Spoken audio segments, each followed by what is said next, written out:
दोस्तों आज हम एक्सप्लेन करने वाले हैं हाल ही में आई सीरीज चिड़िया उड़ के सारे एपिसोड्स को, जो कि आपको जरूर पसंद आएंगे। इसलिए वीडियो को अभी लाइक कर दीजिए। हम चलिए कहानी शुरू करते हैं। तो सीरीज की शुरुआत में हम शहर नाम की लड़की को देखते हैं, जो ब्यूटी पार्लर से निकलकर अपने घर जा रही होती है। असल में शहर एक प्रोस्टिट्यूट है और पैसों के लिए कुछ भी कर सकती है।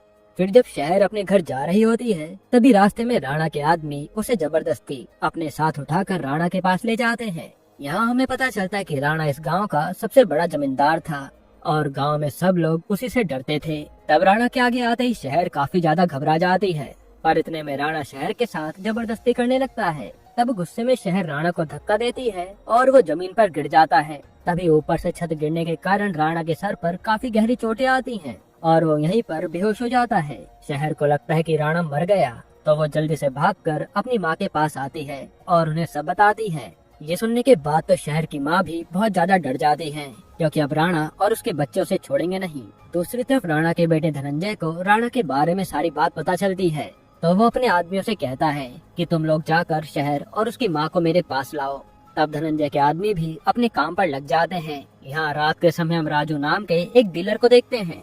असल में राजू गांव से लड़कियां उठाकर मुंबई शहर में बेचने का काम करता था। जब राजू लड़कियों को ट्रक में बैठा कर ले जाने वाला होता है, तभी वहाँ शहर और उसकी माँ आती हैं। वो राजू से कहती हैं कि राणा के लोग शहर के पीछे पड़े हैं, इसलिए तुम शहर को अपने साथ मुंबई लेकर जाओ। इस पे राजू पहले तो मना करता है, लेकिन शहर की माँ उसे 15,000 रूपए दे देती है, जिस पर राजू तुरंत मान जाता है। फिर थोड़े टाइम बाद सभी लड़कियां मुंबई आ जाती हैं और मुंबई में राजू सभी लड़कियों को एक बड़े से लॉज में लाकर रुकवा देता है। उसी समय राजू के पास गफूर नाम का एक आदमी आता है और गफूर भी लड़कियों की सप्लाई करने का काम करता था। वो राजू से कहता है कि आज रात की बोली में कादिर भाई भी आने वाले हैं और इस बार की बोली अकरम भाई जीतेंगे। असल में गफूर अकरम नाम के एक आदमी के लिए काम करता था और अकरम कादिर भाई का बेटा था।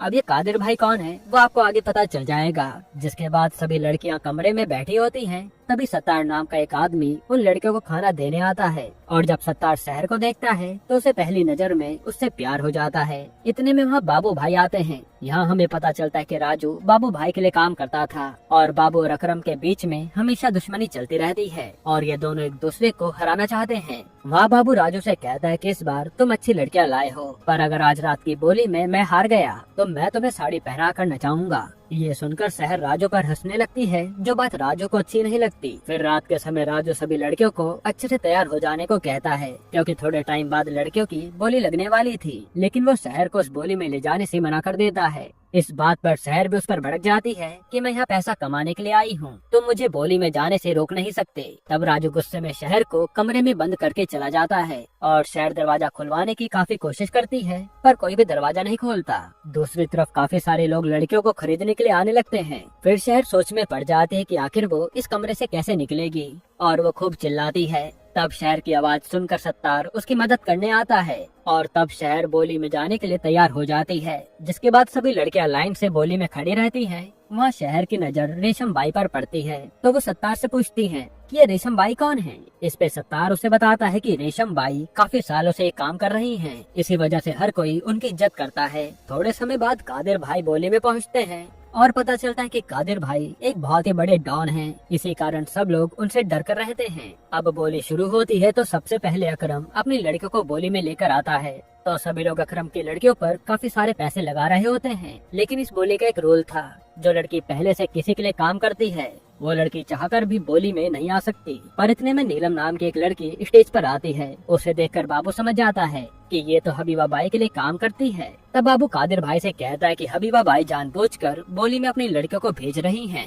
इस पर कादिर भाई गुस्से में हबीबा से सच पूछते हैं, तो हबीबा बताती है कि मैंने अकरम के कहने पर अपनी लड़की को बोली में भेजा था। ये सुनकर कादिर भाई अकरम पर भड़क जाते हैं कि अगर आज के बाद तुमने ऐसी कोई गलती करी तो मुझसे बुरा कोई नहीं होगा। फिर बोली दोबारा से शुरू होती है और बाबू भी एक एक करके अपनी लड़कियों को स्टेज पर बुला रहा था, लेकिन बाबू की लड़कियों पर ज्यादा कोई बोली नहीं लगाता। उसी समय शहर भागते हुए स्टेज पर आती है और सभी से कहती कि मैं यहाँ पर सबसे अच्छी लड़की हूँ। तब शहर की बातें सुनकर सब लोग हंसने लगते हैं और उसे स्टेज से उतार दिया जाता है, जिसके बाद आखिर में जीत अकरम की होती है।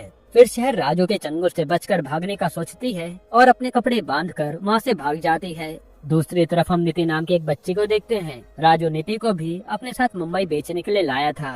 पर नीति भी राजू को बिना बताए वहाँ से भाग जाती है। ये सब देखकर बाबू राजू से उन दोनों लड़कियों को ढूंढने को कहता है, लेकिन रास्ते में अकरम का आदमी नीति को पकड़ लेता है और अकरम नीति को देखने के बाद अपने आदमी से कहता है कि हमें बाबू को बिना बताए इस लड़की को मार देना चाहिए, क्योंकि ये उसे अच्छे दाम में बेच सकता है। अब हम शहर को देखते हैं जो हर जगह अपनी दोस्त चंपा को ढूंढ रही थी। असल में चंपा भी काफी सालों से मुंबई में हबीबा बाई के लिए काम कर रही होती है। तभी एक लड़की शहर को बताती है कि चंपा को एड्स हो गया था। इसी वजह से हबीबा बाई ने उसे अपने कोठे से निकाल दिया। फिर कार में गफूर नीति को मारने के लिए ले जा रहा होता है, मगर रास्ते में उसका इरादा बदल जाता है और वो नीति को एक आदमी को बेचने के लिए चल देता है। तब नीति भी अपनी जान बचाने के लिए गफूर के सामने गिड़गिड़ाती है।